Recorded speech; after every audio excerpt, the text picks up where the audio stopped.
Alors pourquoi consulter des archives, notamment en pédopsychiatrie, avec une question un peu provocatrice, est-ce que le pédopsychiatre pourrait apprendre à soigner un enfant avec un livre d'histoire? On aurait tendance à dire, mais bien sûr que non. Et pour ça, j'ai commencé un travail préliminaire aux archives départementales du Rhône, qui devrait suivre, comme je vais le présenter, sur un travail aux archives municipales de Lyon. Alors rapidement, le plan de la présentation.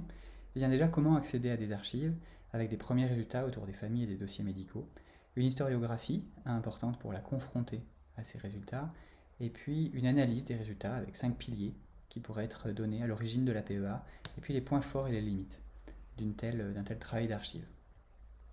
Alors premièrement, pour accéder aux archives, du moins à Lyon, il faut savoir où sont versés les dossiers. Et par exemple, les dossiers du Vinatier, qui est l'hôpital psychiatrique de Lyon, a versé ses dossiers en 2010 aux archives départementales du Rhône. Donc avec une carte d'archives, on peut se renseigner sur les cotes qui sont importantes. Par exemple, j'ai demandé toutes les cotes qui concernaient la psychiatrie d'enfants et d'adolescents au Vinatier avant 1940, après 1940, puisque le rangement des cotes était réalisé ainsi. Et on a souvent un embargo sur des cotes. Alors un embargo, c'est parce qu'il y a une impossibilité de communiquer des dossiers médicaux avant une certaine date. Et lorsque ces dossiers médicaux concernent les enfants, la date est encore plus lointaine. Dans mon cas, elle était on ne pouvait pas consulter les dossiers avant 2127. Donc il y a une demande de dérogation aux règles de communicabilité avec le directeur notamment du Vinatier, de l'établissement, et la préfète du Rhône qui donne cet accord. Voilà, donc j'ai pu consulter les premières cotes presque 6 mois plus tard avec des premiers résultats. Eh bien d'abord on se renseigne sur le lieu. Dans mon cas c'était l'annexe du Perron, une dépendance des Hospices civils de Lyon, dont j'ai pas pu identifier exactement la position géographique actuelle, avec un accueil, dans mon cas, d'enfants entre 10 ans jusqu'à 16-18 ans, et puis vraiment un processus structuré de transfert dans un service spécifique, et puis des dossiers qui contiennent à peu près tous les mêmes éléments, les dossiers médicaux, les informations médico-administratives, souvent assez précises, voire plus précises que les dossiers médicaux, et puis les notes des familles, qui sont particulièrement importantes et qui pourraient constituer en elles-mêmes tout un travail archivistique.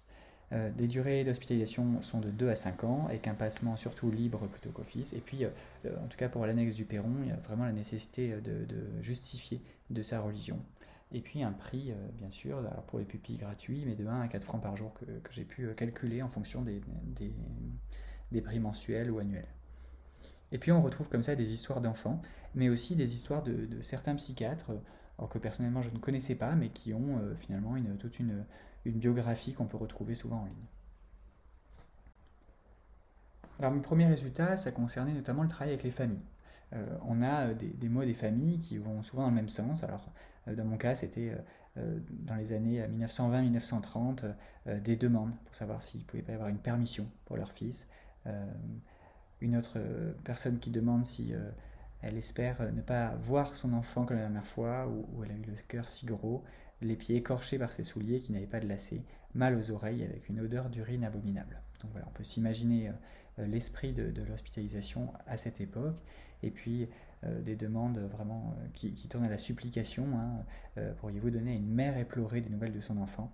Et donc on voit toute la difficulté à communiquer avec les enfants et des demandes vraiment très très insistantes des familles qui doivent sans doute faire face à un refus des psychiatres, même si en tout cas dans mon cas, j'avais pas de courrier de réponse.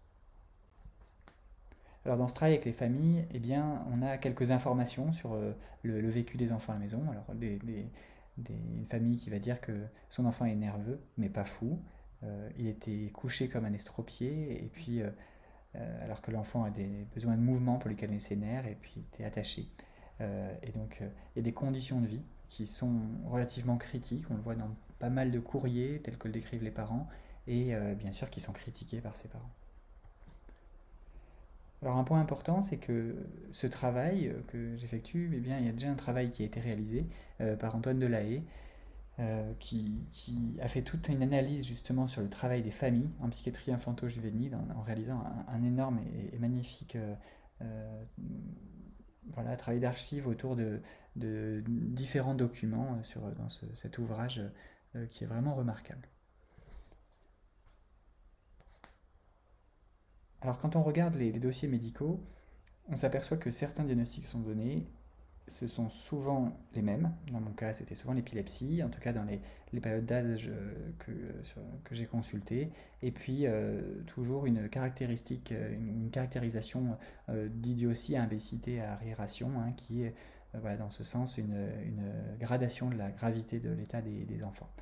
Euh, les traitements sont majoritairement des antiépileptiques dans les archives que j'ai pu consulter, et puis il y avait un nombre de décès assez important. Alors il faut savoir que si la durée d'hospitalisation est longue, de 2 à 5 ans, avec des enfants qui sont considérés comme graves, on trouve quand même un enfant sur 8 qui décède, voilà, selon les calculs que j'ai faits sur voilà, une base assez restreinte, hein, tout de même.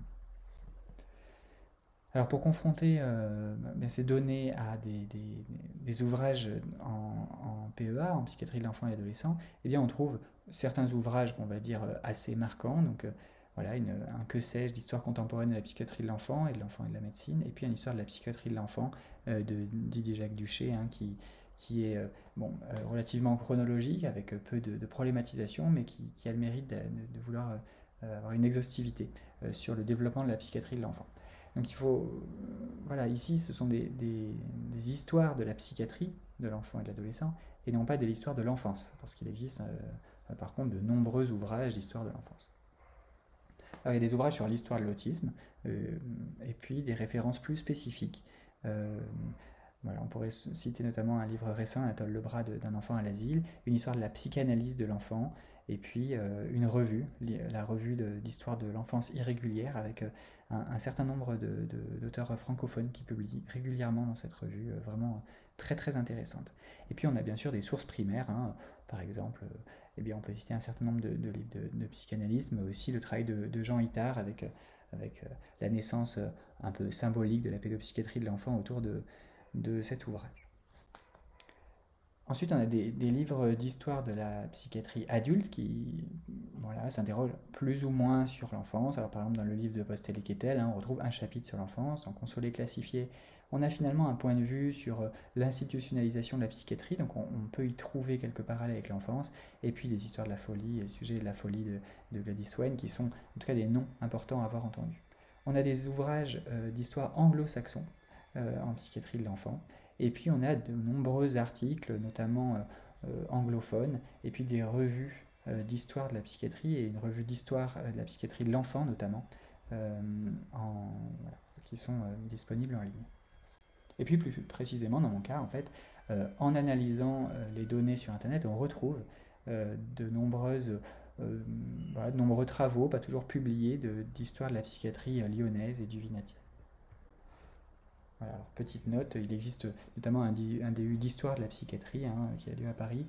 Alors j'ai mis en bleu par contre la seule intervention qu'on peut repérer autour de l'enfance voilà, par Yann Cross autour de l'autisme et de nosographie. Et à noter que Yann Cross organise notamment un séminaire d'histoire et d'épistémologie de la psychiatrie de l'enfant et de l'adolescent.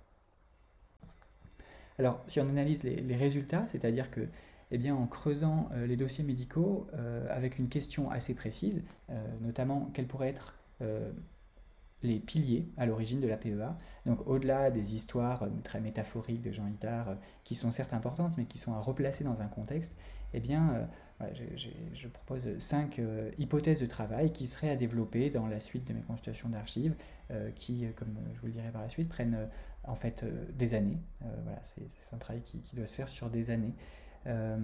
Et donc une première hypothèse de travail, ça serait celle éducative. En fait, la PEA est née de la nécessité de savoir quels enfants devraient être scolarisés ou pour lesquels il n'y a aucun espoir d'amélioration. Et donc dans ce cas-là, pas de scolarisation.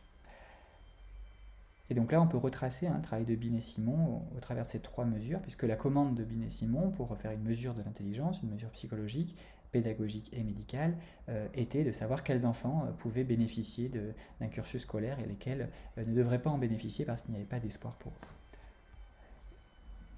Une deuxième hypothèse de travail à l'origine qui pourrait expliquer l'origine de la psychiatrie de l'enfant et de l'adolescent, et bien sûr complémentaire à la première, et celle de savoir quels enfants, adolescents, on devrait enfermer ou aliéner ou déresponsabiliser.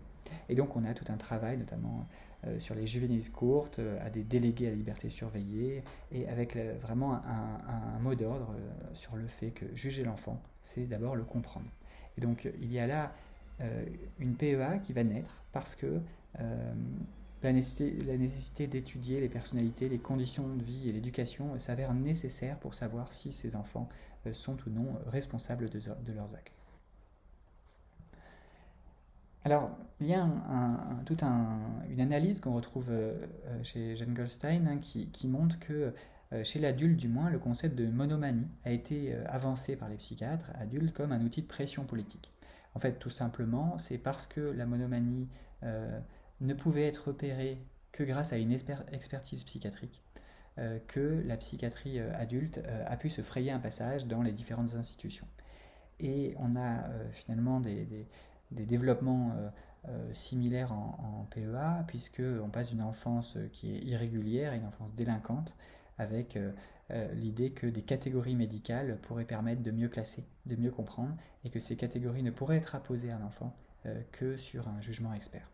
Et donc on a en même temps des pratiques éducatives qui se développent. Et puis une santé publique, c'est que la psychiatrie, notamment de l'enfant et de l'adolescent, est une discipline qui s'institutionnalise petit à petit. Et donc il y a la nécessité d'être expert pour être un interlocuteur légitime aux yeux des pouvoirs publics, avec Georges Heuyer et Edouard Toulouse qui avaient vraiment une conviction. Il faut convaincre de l'urgence d'une politique de prise en charge de l'enfant selon 3 méthodes: sensibiliser, dénoncer et participer aux commissions officielles.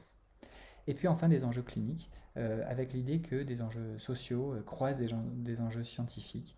On voit autour des enjeux sociétaux de la psychanalyse de l'enfant qu'elle a eu des difficultés d'implantation, liées à des attitudes méprisantes, condescendantes à l'égard des pédagogues et parents, à un zèle intempestif et des projets qui pourraient être considérés comme trop outranciers, ou un statut infériorisé des thérapeutes d'enfants.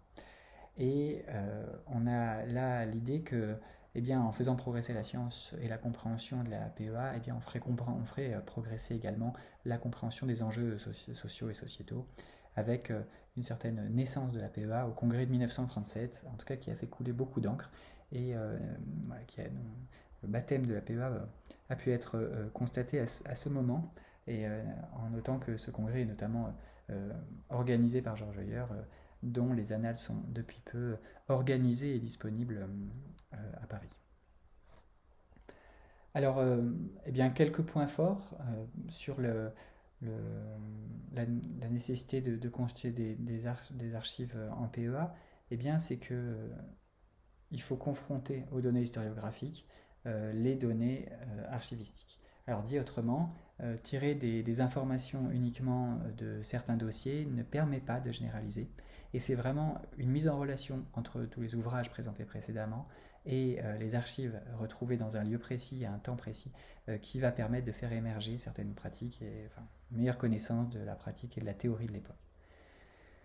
Alors un autre point fort et important, c'est qu'il faut s'imprégner d'une atmosphère de la PEA historique. Et ça, cette imprégnation-là, elle peut avoir des apports par la clinique.